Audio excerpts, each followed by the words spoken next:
I'm Darius McDermott from FundCalibre, and this is our Investing on the Go podcast. Firstly, Happy New Year to all our listeners, and let's hope we can have a slightly more positive year. I'm delighted to be joined today by Gary Kirk, who is one of the co-managers on the 24 Dynamic Bond Fund. This is a fund which we've followed since FundCalibre's launch, and I think it's particularly interesting that 24 just do fixed income. They're a multi-channel fixed income business, but that's what they do. That's what they're good at, and they stick to it. And I actually applaud that. So thanks, Gary. Thanks for taking the time to talk to us today. When we think of bonds, there's always two things. There's credit and there's duration, i.e. interest rate sensitivity. Let's start with credit. I mean, what a year 2020 was. How does that risk of lending to companies and governments look at the moment, or are there any minefields or areas to avoid? Happy New Year to you as well, Darius. Good to be here. It is the multi-billion-dollar question. I don't think ever in my working lifetime, and most people who's listening to this in their working lifetime, have we seen a cycle that's actually moved with the momentum that we've actually had over the course of the last 12 months. A cycle normally lasts 10 years. But literally, we have gone from late cycle at the beginning of 2020 into a full-blooded recession, with the catalyst we all know about. And we have rapidly gone into the recovery phase of that cycle. And to the point where we're actually now seeing corporate credits testing historical tights over what has been a very, very short period of time. And that obviously raises questions and does raise concerns with some investors, quite rightly so. Have we moved too quickly? And is there a question mark, I guess, over the very solvency of some of these corporates that have been supported in the markets? And I guess you have to look at three things in credit, really, where we are at the moment.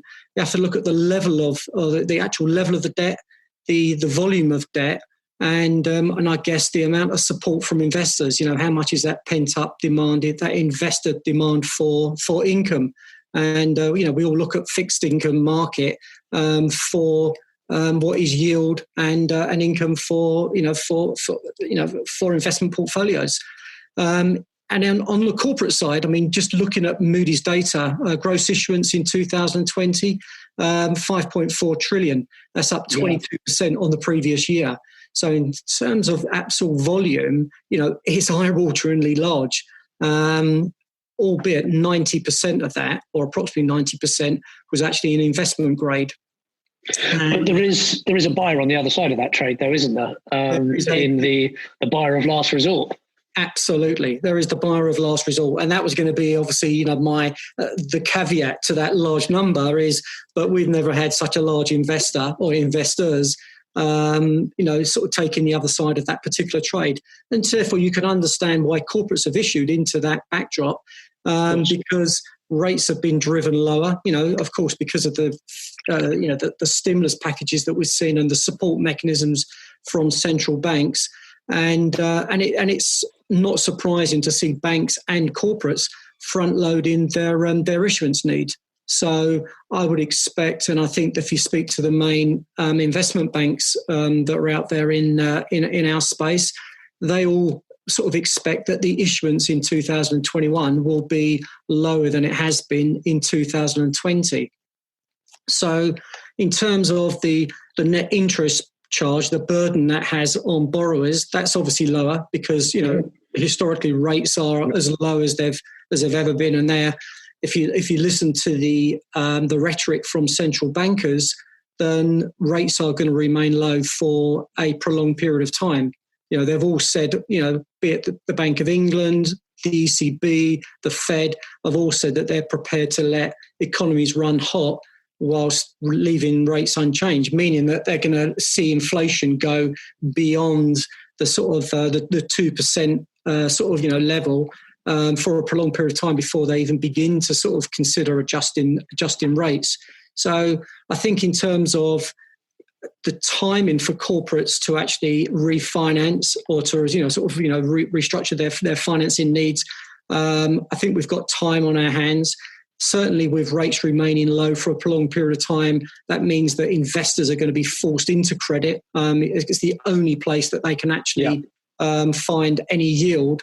So therefore, I think that the concerns that we are testing historical tights in terms of credit spread, I can understand it, but I think that we are going to not just test those historical tights. I think over the course of the next year, we're going to go through them because fundamentally and technically, the support is there. So I would like to come back to inflation, but as we're on opportunity set, let's talk about where you see the value and where you can get some income for income investors in the fixed income market, which geographies or which sectors. I know because I have to, when we do these things, I had a little look at the fact sheet, and you've got a decent weight in both Europe and financials. Where are you seeing best, return opportunities as we sit here today?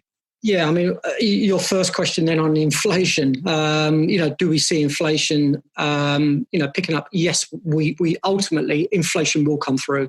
I mean, we've had an unprecedented level of stimulus and an unprecedented sort of level of central bank, keeping rates anchored at or through zero. So that over the course of time, you would expect to see the pent-up demand and the build-up of inflation gradually building. But I think we're some way off. I think that the market will move in anticipation of inflation before inflation actually embeds itself into the system.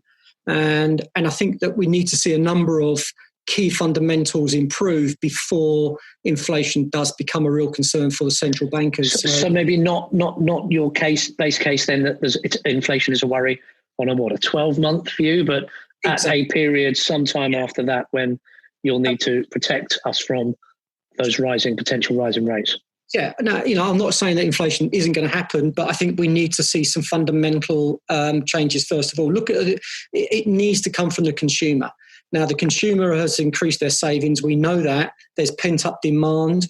I'm sure, all of us have been sort of, locked down. We haven't been going on our annual holidays like we did. We haven't been out going to eat in restaurants. There's pent-up demand there. So, you can see that will actually feed into inflation eventually. But just taking it really back down to the very, very basics, just look at the non-farm payroll. It was the classic monthly data that we get on unemployment in the States. Yeah. Unless you've got full employment, that is going to be a drag on inflation. Less people earning money means that there's going to be less price inflation in the system. 2008, 2009, the last time we had a serious economic shock. 2008, I think the job destruction in the United States was about 3.5 million people. In 2009, it moved up to about 5.5 million people. So in combination, about 9 million.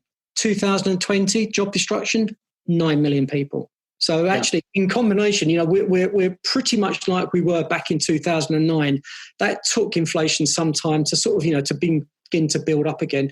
And I think that whilst we can't ignore the inflationary impact, I think that it is not going to be a 2021 issue. It's going to be a 2022 issue at the earliest.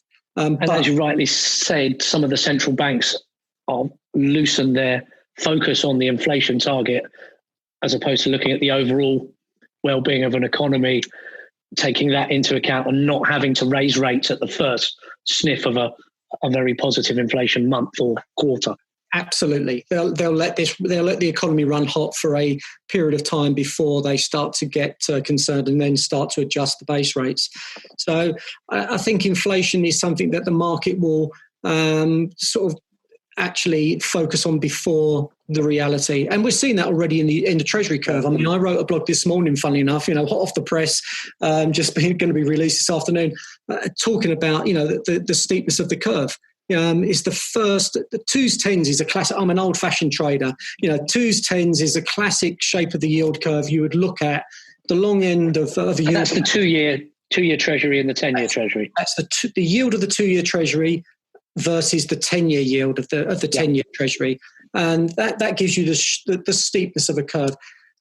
Today was the first day since 2017 that it actually went over 100 basis points. So the curve is steepening.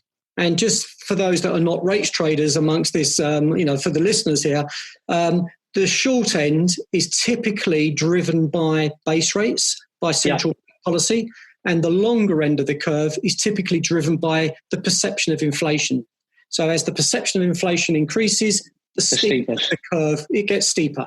And so we're beginning to see the first little concerns of that happening. And of course, this has been driven by the election in the US. The Democrats have come into power. They've now got control of the Senate, and the market's putting two and two together and saying there's going to be more stimulus, which is going to be more long-term inflationary. And hence why we've seen the steepening of the yield curve. So that's something that we need to consider, but I'm not going to get too concerned about it quite yet.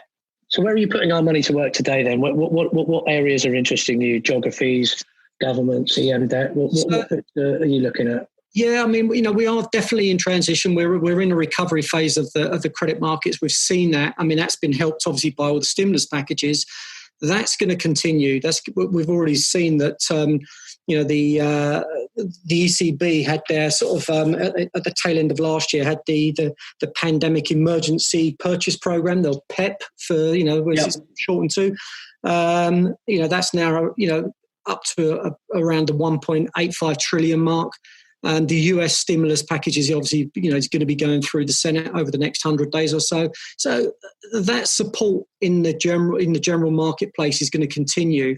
And as we've already said, base rates are going to be kept low by the central banks. They're going to remain unchanged, anchored close to zero. So that gives you a very, very good back position for credit. And even though credit spreads do look tight, I think that where those corporates are focused purely on the credit spread and not sensitive to interest rates, because as we said, there's this inflation bubbling under the surface. Rates are unlikely to go any lower. Therefore, only likely yields on government bonds are only likely to creep higher. They're not likely to significantly go lower here. Therefore, you want to be avoiding duration at this point in time. Focus on credit spread, and I think at this point where we are in the recovery phase in the cycle, you really want to be embracing more pro-cyclical names than you would do otherwise. And that brings me round perfectly to where you say the opportunities. I think that those corporate credits, particularly on the more pro-cyclical ones, are around the crossover type ratings, the ones that are just below investment grade, the strong double Bs. So let's just then, for our audience, just crossover is that area just below where it goes from investment grade into high yield. Exactly. Okay. So it's where the default rate is historically fairly slim. So there's not most of the default rates actually sort of take place in sort of single B minus, unsecured and triple Cs. This is typically, the crossover is typically seen as a double B to double B minus type entity. They're normally more liquid. So an index, a crossover index, will contain the most actively traded names just below investment grade. Right. Okay. For want of a better term. And I think that this is probably the sweet spot for the market because they're less sensitive. They trade on a price, not on a spread. Less sensitive to duration. And they're going to be supported by the measures that we have discussed already. So I think that that's a sweet spot for the market. And one way that you can actually obtain a collective group of those types of names is in the CLO market, the European ABS market, or CLOs in particular, collateralized loan obligations, for want of a better term. I don't know why they use all these terminology, but that's one area where we do see some opportunities. And the other opportunity, which always raises an eyebrow, but we think more justification at this point in time in terms of relative value than any other is the subordinated banking sector. Yes. Right. What does that mean? What does subordinated banking mean? What does that mean to our listeners? Subordinated banks is that when you look at the capital of a bank, this is the lowest point in the capital structure. In the capital structure that is just above equity. So equity, but you get extra yield for that, though, don't you, Gary? Well, you get extra. There's pros and cons. I mean, an equity holder obviously has a right of vote on the very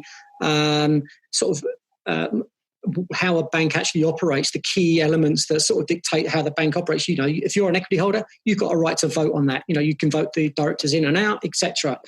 A bondholder doesn't have that. But in terms of the subordinated bonds, they are typically, they will offer you a better yield and a better spread than the senior bondholders.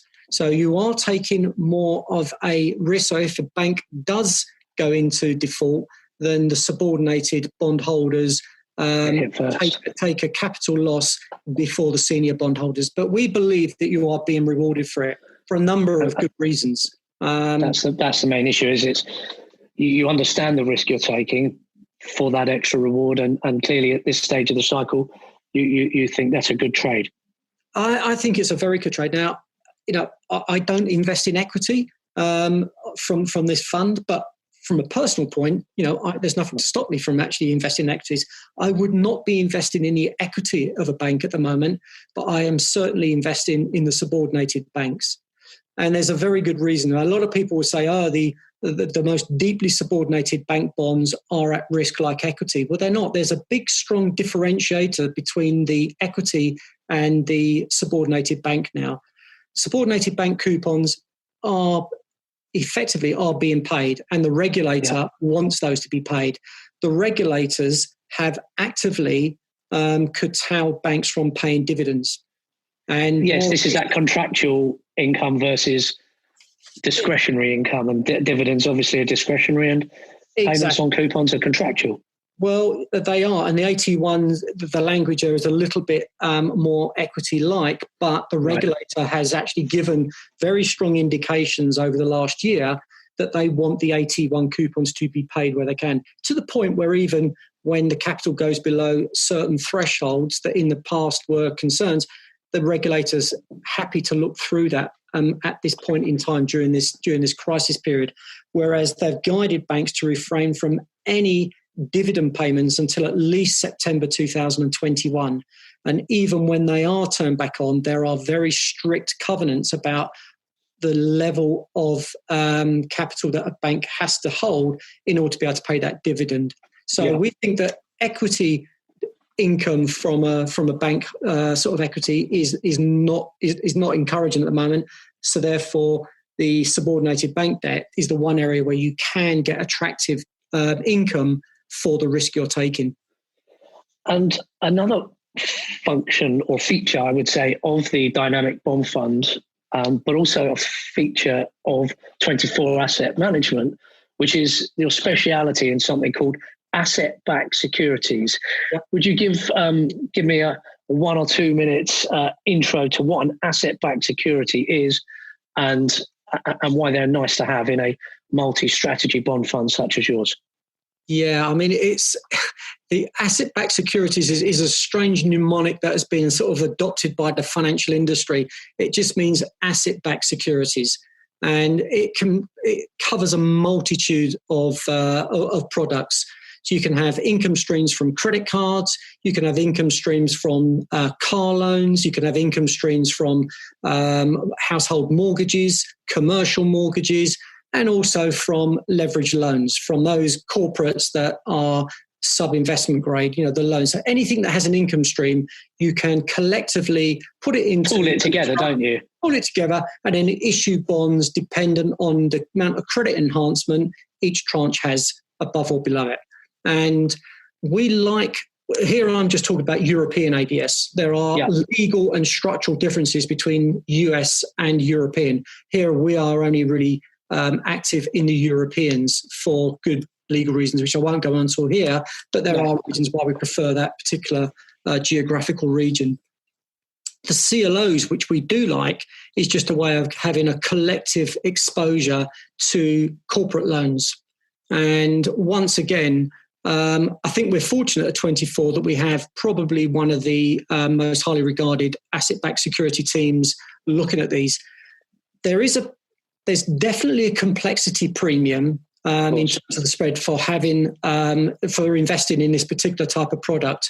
But once you have the know-how and you have the internal sort of stress test models to actually analyze these products, you quickly begin to realize that, like all these things, there are good ones and there are bad ones. And the good ones, you are being very, very well rewarded for investing in these when you have the time and the expertise to do the due diligence to feel comfortable with the investment.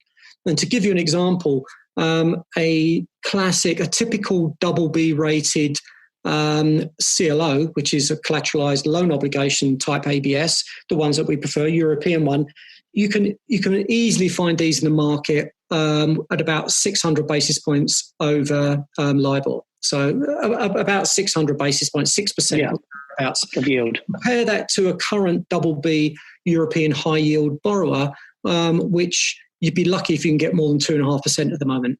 So the spread differential, if you're prepared to do the due diligence and have the skill set in order to analyze them, is quite significant in a environment like we find ourselves, where yield is becoming an ever scarce commodity.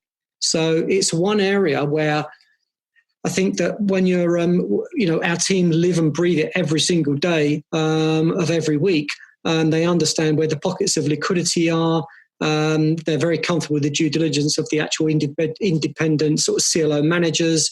And we've also, I think the other thing about CLOs and ABS in general is that they lend themselves very, very well to quantitative analysis. So you can, your ongoing due diligence, your ongoing sort of monitoring is that much better than a typical high yield that may be you only get sort of an annual or a biannual sort of release from the company when you can analyse the balance sheet. Here, you can probably look at them, most of them, on a monthly or quarterly basis in detail. So it's an area we do like, yeah.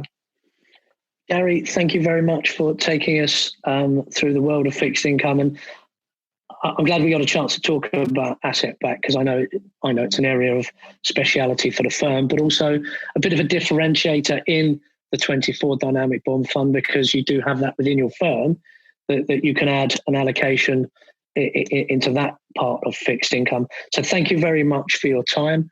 Thank you very much.